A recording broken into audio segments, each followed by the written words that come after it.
Hey guys, I'm back, and with me, another Speedart. So in the past, I did a ranking of every era of the Godzilla franchise. So today, I want to let you guys know 5 Godzilla movies that I think you should check out.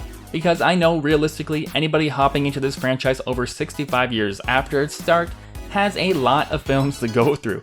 So I want to suggest 5 films I think you should check out. Now these won't necessarily be my 5 favorite films, but just the ones that I think would be a good starting point for franchise newbies. So without any further jibber jabber, let's jump into it.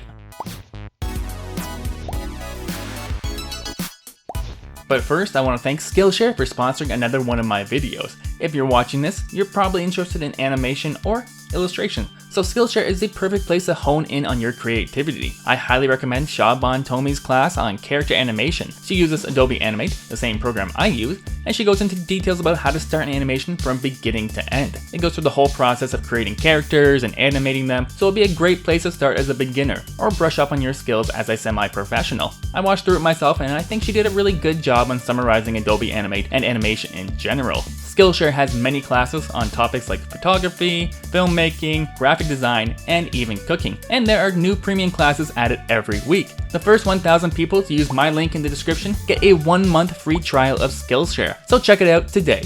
But let's get back to the video. So when watching Godzilla movies, I typically suggest starting with the 1954 original.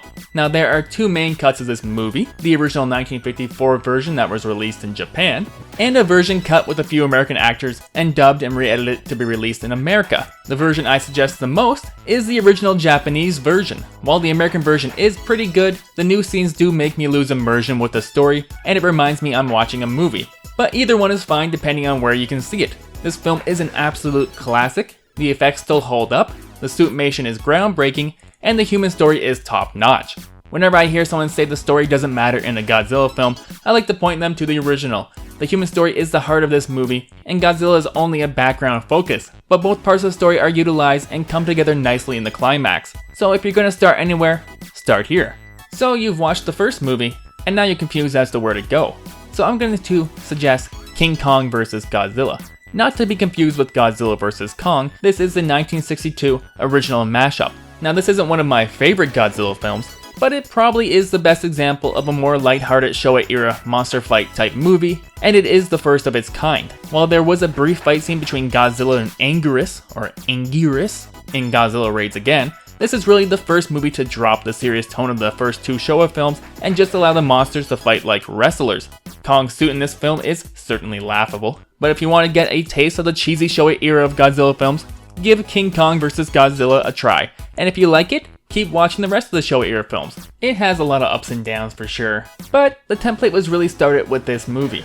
Although if the 60s and 70s era of Godzilla films are a little too much for you, then I suggest checking out The Return of Godzilla. This is the 1984 reboot of the Godzilla franchise. More or less it's just a sequel to the original 1954 film, and it sets the stage for Godzilla to be taken more seriously inside of this era.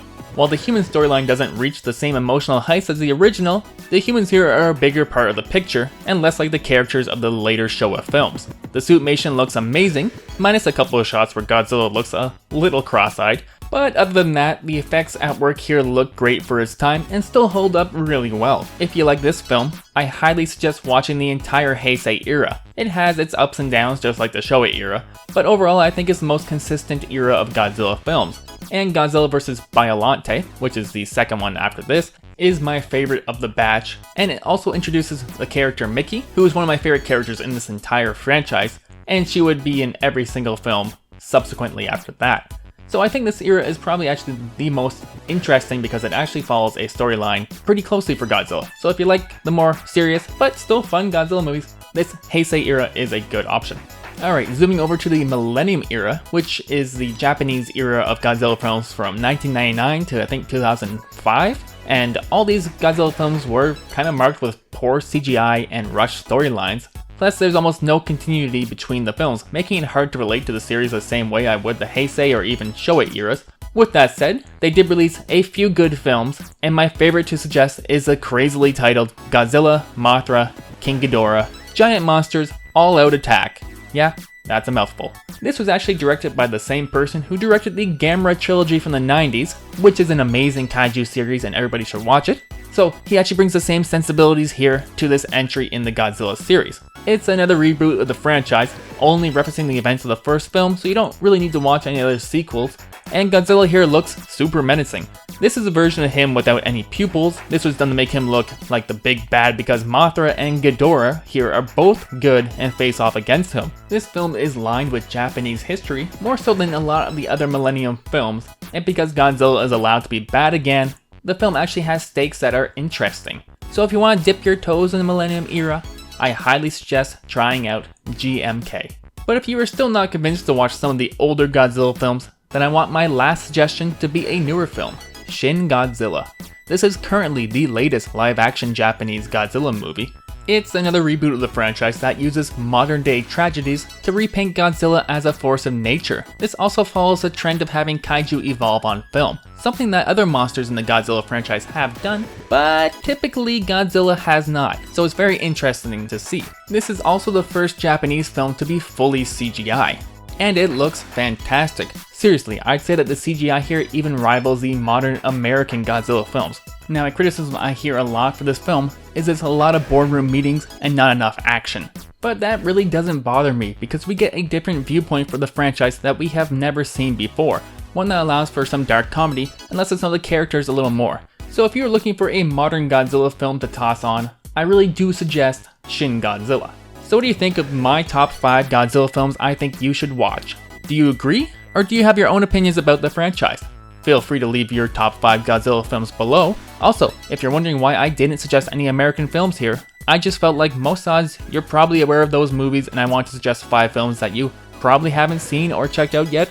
I've left a link down below to check out these films on Amazon if you like, and don't forget to check out Skillshare with my link below to help support the channel. And before I sign off, I want to thank Nathan Poet for supporting the Patreon recently, as well as all my other supporters. And until next time, I've been Aaron, and I'll tell you something later.